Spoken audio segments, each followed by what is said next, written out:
À la fin de l'évangile de Matthieu, nous trouvons le dernier ordre de Christ à ses disciples. À partir du verset 18, nous lisons. Jésus s'étant approché leur parla ainsi. Tout pouvoir m'a été donné dans le ciel et sur la terre. Allez, faites de toutes les nations des disciples, les baptisant au nom du Père, du Fils et du Saint-Esprit, et enseignez-leur à observer tout ce que je vous ai prescrit. Et voici, je suis avec vous tous les jours, jusqu'à la fin du monde. L'ordre de Jésus, aussi connu comme la Grande Commission, contient plusieurs verbes importants. Et une question très importante est quel est le grand commandement dans ce texte? Certains pensent que c'est le verbe « aller ». D'autres soutiennent le « baptiser » ou « enseigner ».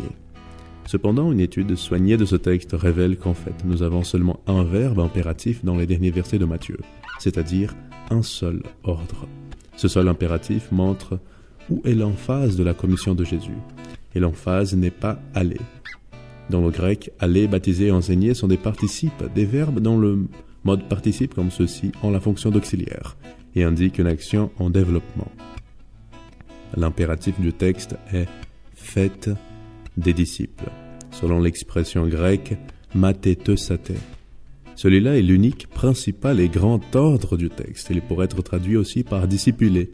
Toute l'emphase du texte retombe sur lui. Tous les autres verbes sont auxiliaires et expliquent le développement de l'impératif, sa méthodologie, en d'autres mots, comment mettre l'ordre en pratique. Mais en fin des comptes, qu'est-ce qui change lorsque nous comprenons que l'emphase de l'ordre de Christ est dans le « faites des disciples » et non sur « aller », « baptiser » ou « enseigner ».